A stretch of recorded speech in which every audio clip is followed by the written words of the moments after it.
খবৰ মুছলমান সমাজৰ ভালৰ বাবে কৰা হৈছে ইভিএমৰ বিৰোধিতা। ইভিএমেৰে ভোট হলে পুনৰ বঞ্চনাৰ বলি হ'ব মুছলমানসকল। ইভিএমৰ বিৰোধিতা কৰিবলৈ সমগ্ৰ মুছলমান সমাজ ওলাই আহিব লাগে।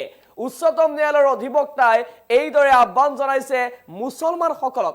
ইভিএমেৰে ভোট হলে পুনৰ শাসনলৈ আহিব বিজেপি চৰকাৰ। বিজেপি চৰকাৰ আহিলে আটাইতকৈ সমস্যা হ'ব মুছলমানসকলৰ। এক সাক্ষাৎকাৰত এছচিৰ অধিবক্তা ভানু প্ৰতাপ সিঙৰ এই মন্তব্য। মুছলমান সমাজৰ ভালৰ বাবে ইভিএমৰ বিৰোধিতা কৰা হৈছে বুলি মন্তব্য কৰিছে। ইভিএমেৰে ভোট হলে পুনৰ বঞ্চনাৰ বলি হ'ব মুছলমানসকল।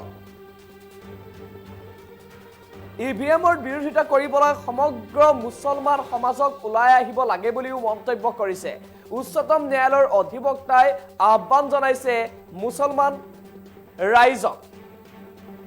ইভিএমেৰে ভোট হলে পুনৰ শাসনলৈ আহিব বিজেপি চৰকাৰ। বিজেপি চৰকাৰ আহিলে আটাইতকৈ সমস্যা হ'ব মুছলমানসকলৰ। এইদৰে মন্তব্য কৰা দেখিবলৈ পোৱা গৈছে। এক সাক্ষাৎকাৰত এছচিৰ অধিবক্তা ভানু প্ৰতাপ সিঙে এইদৰে মন্তব্য কৰিছে। এই মন্তব্যক লৈ ভিন্নজনে ভিন্ন ধৰণে প্ৰতিক্ৰিয়া প্ৰকাশ কৰিছে। মুছলমান সমাজৰ ভালৰ বাবে ইভিএমৰ বিৰোধিতা কৰা হৈছে বুলি মন্তব্য কৰিছে। ইভিএমেৰে ভোট হলে পুনৰ মুছলমানসকল বঞ্চনাৰ বলি হ'ব বুলিও মন্তব্য কৰিছে। অৰ্থাৎ ইভিএমৰ ফলত মুছলমান ৰাইজৰ কি কি ক্ষতি হ'ব পাৰে, কি কি অপকাৰ হ'ব পাৰে, তাক লৈ মন্তব্য প্ৰদান কৰিবলৈ গৈ অধিবক্তা ভানু প্ৰতাপ সিঙে কেইবাটাও এনেকুৱা মন্তব্য কৰিছে, যি মন্তব্যৰ এতিয়া প্ৰতিক্ৰিয়াৰ সৃষ্টি হৈছে। ভানু প্ৰতাপ সিঙৰ মন্তব্যক ভিন্নজনে ভিন্ন ধৰণে লৈছে আৰু ভিন্নজনে সমালোচনা কৰিছে, বহুতে প্ৰশংসা কৰিছে। কিন্তু অধিবক্তা ভানু প্ৰতাপ সিঙৰ মন্তব্যৰ কি প্ৰভাৱ পৰিব সেয়া আচলতে এটা বিচাৰ্য বিষয়। কিয়নো মুছলমান সমাজৰ ভালৰ বাবে ক'বলৈ গৈ ভানু প্ৰতাপ সিঙে যি মন্তব্য কৰিলে, সেই মন্তব্যক লৈ এতিয়া তুমুল প্ৰতিক্ৰিয়াৰ সৃষ্টি হোৱা দেখিবলৈ পোৱা গৈছে। পুনৰ এবাৰ কৈছো, ভানু প্ৰতাপ সিং, অধিবক্তা ভানু প্ৰতাপ সিঙে কি কৈছিল? ভানু প্ৰতাপ সিঙে ইভিএম সন্দৰ্ভত, ইভিএম আৰু মুছলমান সন্দৰ্ভত ক'বলৈ গৈ কেইবাটাও মন্তব্য কৰিছিলে। তাৰ ভিতৰত কৈছিলে যে প্ৰথমটো কথা হ'ল যে মুছলমান সমাজৰ ভালৰ বাবে ইভিএমৰ বিৰোধিতা কৰা বুলি তেওঁ মন্তব্য কৰিছে। তাৰ পাছতে তেখেতে কৈছে যে ইভিএমৰ ভোট হলে পুনৰ এবাৰ মুছলমানসকল বঞ্চনাৰ বলি হ'ব পাৰে।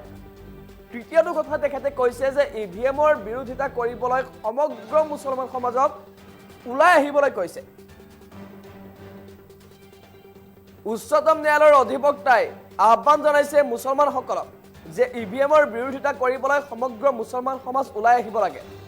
ইভিএমেৰে যদি ভোট হয় তেনেহ'লে পুনৰ এবাৰ বিজেপিয়ে চৰকাৰ প্ৰতিষ্ঠা কৰিব।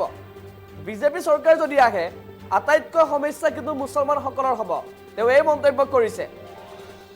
এটা সাক্ষাৎকাৰত অধিবক্তা ভানু প্ৰতাপ সিঙে মন্তব্য কৰিছে। আমাৰ হাতত সেই মন্তব্যটি আছে, আমি মন্তব্যটো শুনাই লৈছো। माध्यम से कर रहा हूं। मुस्लिम समाज के साथ हम पूरी ईमानदारी के साथ, पूरी ताकत के साथ सीए एनआरसी से लेकर अब तक खड़े रहे हैं। उनकी आवाज उठाने में हमने कोई कसर नहीं छोड़ी पूरे देश में। लेकिन आज जब हम जंतर मंतर पर हमारा प्रोग्राम था, मुस्लिम समाज नदारद था। क्यों नदारद था? हम तो आपकी आवाज उठा रहे हैं ना, हमने तो आपसे कोई वोट नहीं मांगी ना, हमारा तो कोई स्वार्थ नहीं है ना।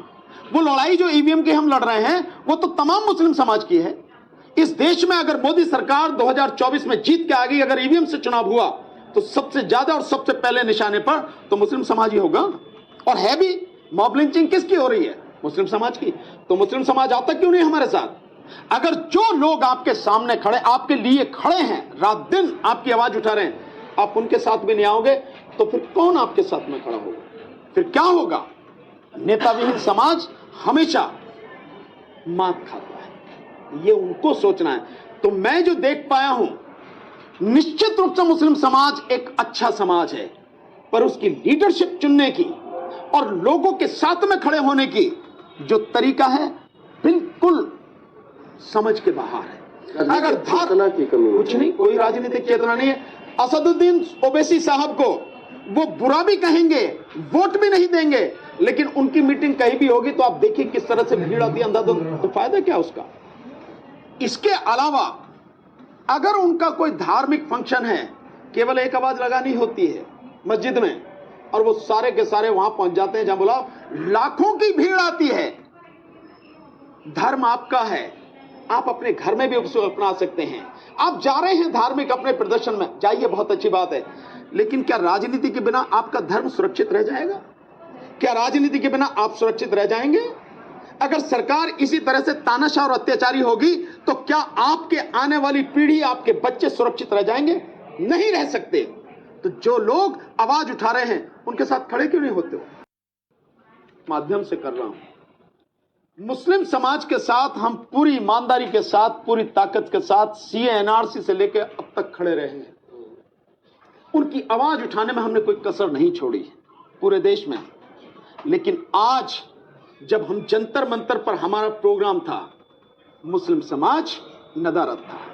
क्यों नदारद था? हम तो आपकी आवाज उठा रहे हैं ना, हमने तो आपसे कोई वोट नहीं मांगी ना, हमारा तो कोई स्वार्थ नहीं है ना। वो लड़ाई जो ईवीएम की हम लड़ रहे हैं वो तो तमाम मुस्लिम समाज की है। इस देश में अगर मोदी सरकार 2024 में जीत के आ गई, अगर ईवीएम से चुनाव हुआ तो सबसे ज्यादा और सबसे पहले निशाने पर तो मुस्लिम समाज ही होगा। और है भी। मॉब लिंचिंग किसकी हो रही है? मुस्लिम समाज की। तो मुस्लिम समाज आता क्यों नहीं हमारे साथ? अगर जो लोग आपके सामने खड़े, आपके लिए खड़े हैं, रात दिन आपकी आवाज उठा रहे हैं, आप उनके साथ भी नहीं आओगे तो फिर कौन आपके साथ में खड़ा होगा? फिर क्या होगा? नेता विहीन समाज हमेशा मात खाता है, ये उनको सोचना है। तो मैं जो देख पाया हूं, निश्चित रूप से मुस्लिम समाज एक अच्छा समाज है, पर उसकी लीडरशिप चुनने की और लोगों के साथ में खड़े होने की जो तरीका है बिल्कुल समझ के बाहर है। अगर चेतना की कमी है। कुछ नहीं, कोई राजनीतिक चेतना नहीं है।